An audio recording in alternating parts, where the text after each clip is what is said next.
Election சூடு பிடிக்க ஆரம்பிச்சிருக்கு 5 மாநிலங்கள்ல. நான் குறிப்பா அஸ்ஸாம் மற்றும் வெஸ்ட் பெங்கால கூர்ந்து கவனித்து வருகிறேன். இந்த வீடியோல வெஸ்ட் பெங்கால்ல மம்தா பானர்ஜி ஒரு அரண்ட நிலையில கண்டபடி பேசிக்கிட்டு வராரு அப்படிங்கிறத பத்தி சில தகவல்கள் இருக்கு. அதை உங்க கூட ஷேர் பண்றேன். அவர் எந்த பப்ளிக் மீட்டிங்க்கு போனாலும் சரி, அது சின்ன மீட்டிங்கா இருக்கட்டும், பெரிய மீட்டிங்கா இருக்கட்டும், இல்ல தன்னுடைய தொண்டர்கள் மத்தியில உரையாற்றுவதா இருக்கட்டும், பப்ளிக் மீட்டிங்கா இருக்கட்டும், எதா வேணாலும் இருக்கட்டும், அவர் விடாம தொடர்ச்சியா சில வார்த்தைகளை உபயோகப்படுத்துகிறார்.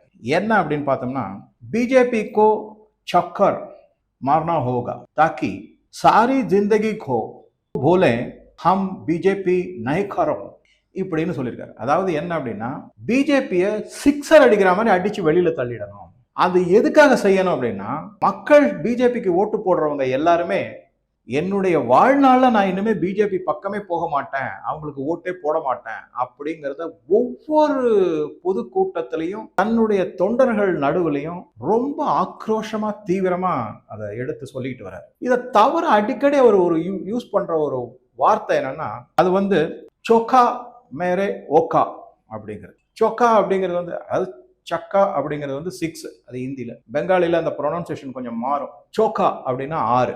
அந்த 6 அடிச்சு மேரே ஓகா அப்படின்னா என்ன அர்த்தம்னா, ஓகா அப்படிங்கிறதுக்கு அர்த்தம் என்ன அப்படின்னா இறப்பது, டெட் அப்படின்னு. அதாவது பிஜேபிய 6 அடிச்சு அந்த பிஜேபிக்கு ஆதரவு கொடுப்பவர்களை மரணிக்க வையுங்கள் அப்படின்னு மறைமுகமாவே இல்ல, நேரடியாவே பேசுறாரு. இப்ப இந்த இடத்துல ஒரு கேள்வி வரலாம், எலெக்ஷன் கமிஷன் ஏன் சும்மா இருக்கு, அவங்க மேல நடவடிக்கையும் எடுக்க மாட்டேங்கிறாங்க. எடுக்க முடியாத அளவுக்கு அந்த இடத்துல கேடர் எல்லாரையும் அவர் தயார் பண்ணி வச்சிருக்காரு மம்தா பானர்ஜி அப்படிங்கறத தான் பார்க்கிறோம். அதனால எலெக்ஷன் கமிஷன் என்ன செஞ்சிருக்குன்னா, வேற விதமான பல முன்னெடுப்புகளை செஞ்சிருக்காங்க. அது என்ன அப்படிங்கறது இல்லாம பார்க்கலாம். இதுல முக்கியமா தன்னுடைய தொண்டர்களுக்கு மம்தா பானர்ஜி சொல்லக்கூடியதுன்னா, சோக்கா மேரே ஓக்கா. இது ரொம்ப ரொம்ப முக்கியமான ஒரு ஸ்லோகனா அவரு இதன் மூலமாக தன்னுடைய தொண்டர்களை வெகுவாக உசுப்பி விடுறாரு, அப்படியே வெறிய ஊட்டுறாரு. அப்படியே அதன் மூலமாக என்ன ஆகுதுன்னா, தொண்டர்கள் என்ற போர்வையில் இருக்கக்கூடிய பங்களாதேஷிகள் மற்றும் பங்களாதேஷி இஸ்லாமியர்கள் அத்துமீறி வெஸ்ட் பெங்கால் உள்ள நுழைஞ்சு அங்க நல்ல டென்ட் போட்டு, கூடாரம் போட்டு, வீடு போட்டு அமைத்து எல்லா வசதிகளையும் இந்த மம்தா பானர்ஜியினுடைய அரசு மூலமாக அனுபவிச்சு வராங்க. அதே மாதிரிதான் ரோஹிங்கியா, அவங்க மியான்மர்ல இருந்து வந்தவங்க. இது எல்லாமே அங்க நடந்துட்டு. இவங்க எல்லாரும் என்ன பண்றாங்க, கற்பழிப்பு, கொலை, கொள்ளை, அப்புறம் சொத்துக்களை சூறையாடுவது, வீடுகளுக்கு தீ வைத்து எரிப்பது. யாருக்கு? இந்துக்களுக்கு. வெஸ்ட் பெங்கால்ல இருக்கக்கூடிய பெங்காலி என்று சொல்லக்கூடிய பெங்காலி இந்துக்களுக்கு இந்த மாதிரி கொடுமைகளை நிறைய செஞ்சுக்கிட்டு வராங்க. இது ஒரு பக்கம். இதனால என்ன ஆகுது அப்படின்னா, அந்த சாதாரண மக்கள் ஒரு பயத்தினால வெளியிலேயே வரமாட்டேங்கிறாங்க, ஓட்டு போடவே வருவது கிடையாது. அது ஒரு தனி ஸ்டோரியா பார்க்கலாம். இப்ப இந்த மாதிரி அவர் ஒரு பரப்புரையை செஞ்சு தன்னுடைய தொண்டர்களையும், குறிப்பா தொண்டர்கள் என்ற போர்வையில் இறங்கக்கூடிய பங்களாதேஷி இஸ்லாமியர்களையும் ரோஹிங்கியா இஸ்லாமியர்களையும் தூண்டிவிட்டு மிக பயங்கரமான ஒரு ஆபத்தான தேர்தலை சந்திப்பதற்கான முன்னெடுப்புகளை செஞ்சுக்கிட்டு இருக்காரு மம்தா பானர்ஜி. இதையெல்லாம் பார்த்துதான் என்ன, அரசு நிர்வாகமும் கண்டுக்க மாட்டேங்குது. போலீஸ் அங்க வந்து காவல்துறை வந்து தமிழ்நாடை விட கேவலமான ஏவல் துறையா தான் வெஸ்ட் பெங்கால்ல இருக்கு. தமிழ்நாடை பத்தி எல்லாருக்குமே தெரியும், ஒண்ணுமே செய்ய மாட்டேங்கிறாங்கிறது தான் நிதர்சனமான உண்மை. அதனால என்ன பண்ணிருக்காங்கன்னா, அரசு அதிகாரிகளை டாப் லெவல்ல இருந்து எலெக்ஷன் கமிஷன் ஆஃப் இந்தியா மாத்திக்கிட்டு வருது. தேர்தல் ஆணையம் என்ன பண்ணிருக்காங்க அப்படின்னா, ஏற்கனவே மம்தா பானர்ஜிக்கு ஆதரவாக இருக்கக்கூடிய பல அதிகாரிகள், அது எல்லாமே ஒரு தனி லிஸ்ட், அது அப்புறமா பார்க்கலாம். முக்கியமா நான் யாரை பத்தி சொல்ல போறேன்னா, சீஃப் செக்ரட்டரி. மம்தா பானர்ஜிக்கு ரொம்ப அனுசரணையாக இருந்த சீஃப் செக்ரட்டரியை நீக்கிவிட்டு புதிய சீஃப் செக்ரட்டரியாக துஷ்யந்த் நரியாலா அப்படிங்கிறவரை எலெக்ஷன் கமிஷன் அப்பாயின்ட் பண்ணிருக்கு. இப்ப இந்த துஷ்யந்த் நரியாலா மம்தா பானர்ஜி சொல்வதை கேட்க மாட்டாங்க. அவங்க வந்து அரசு சட்டப்பூர்வமா என்ன இருக்கோ அதைத்தான் செய்வாங்க. இது வந்து மம்தா பானர்ஜிக்கு மிகப்பெரிய இடி.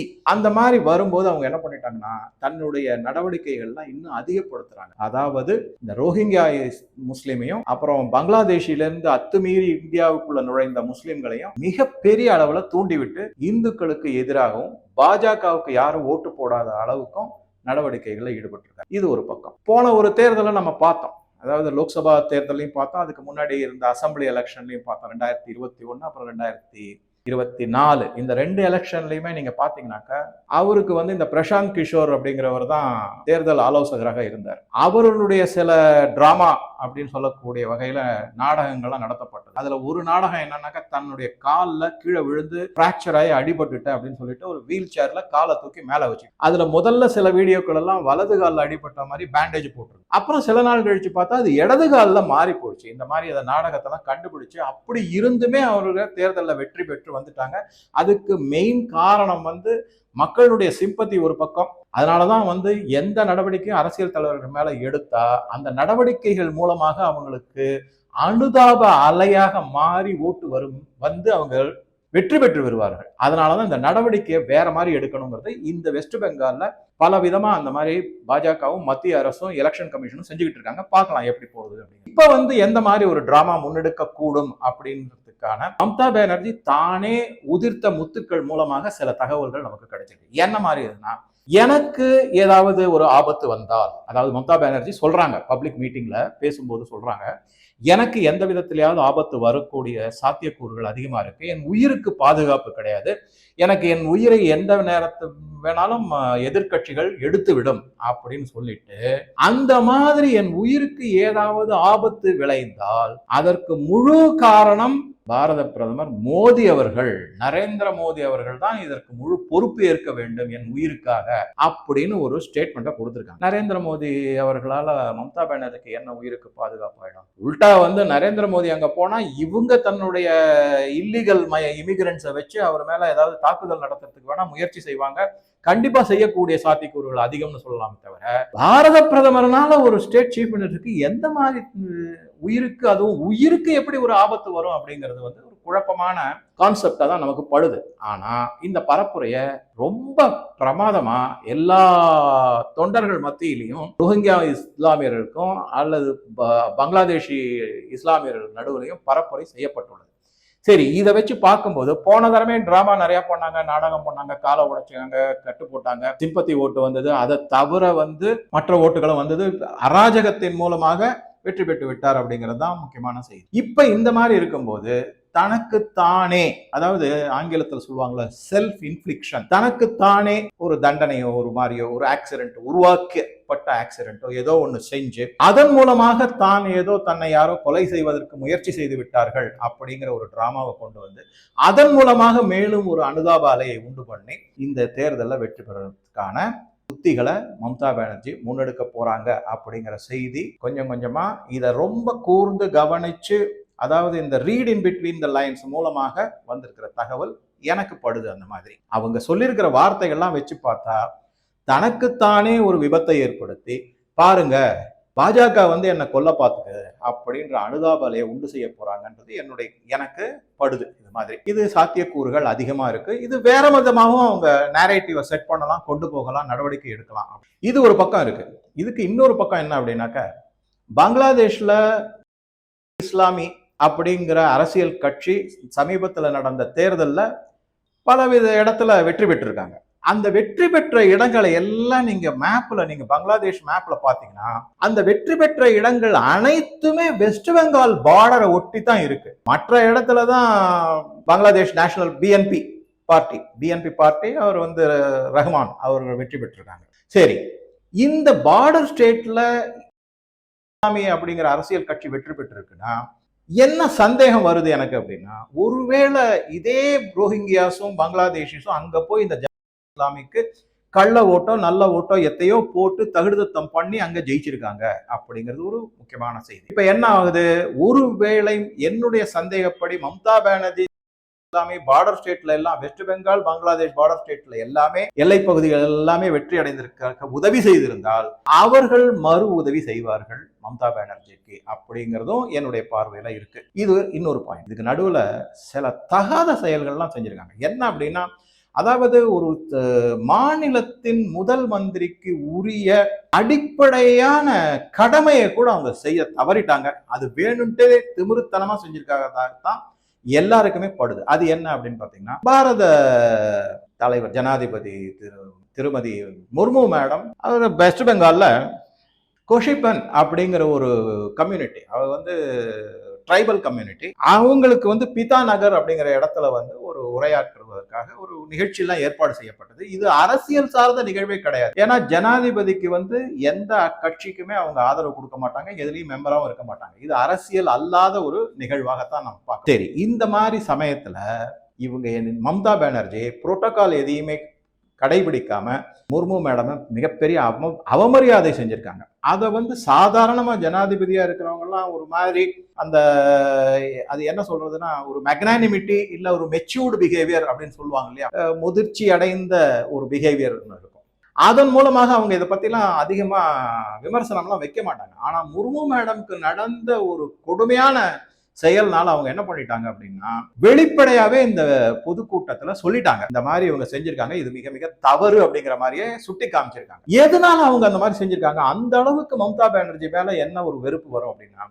எதெல்லாம் கான்பிடென்ஷியல், அதாவது சீக்கிரட்டா வச்சுக்கணும், ரகசியமானது, அது என்ன அப்படின்னா ஜனாதிபதி திருமதி முர்மு மேடம் அவர்களுடைய இட்டினரின்னு சொல்லக்கூடிய அந்த பயணத்தினுடைய அட்டவணை, அதாவது அந்த டீடைல்ஸ் எல்லாத்தையுமே அது வந்து சீக்கிரட்டா வச்சுக்கணும். ஏன்னா பாதுகாப்பு சம்பந்தப்பட்டது. இந்த மம்தா பானர்ஜி எல்லாத்தையும் வெட்ட வெளியில மக்களுக்கு அதை தெரிவிச்சிருக்காங்க. யாரு மக்கள்னு நான் சொல்றது, அவங்களுக்கு ஆதரவா செயல்படக்கூடிய தொண்டர்கள் மற்றும் ரோஹிங்கியாஸ் மற்றும் பங்களாதேஷி முஸ்லிம் இவர்களுக்கு அதை தெரிவிச்சிட்டாங்க. இது வந்து பிரீச் ஆஃப் கான்பிடென்ஷியாலிட்டி அப்படின்னு சொல்லுவாங்க. இப்போ நீங்க திருப்பியும் கேட்கலாம், சார் ஏன் பிரசிடென்ட் ரூலை கொண்டு வர முடியாது? கொண்டு வர முடியாது. இதுக்கு பின்னாடி பல காரணங்கள் இருக்கு, அதை நம்ம தவிர்க்க முடியாதுதான்.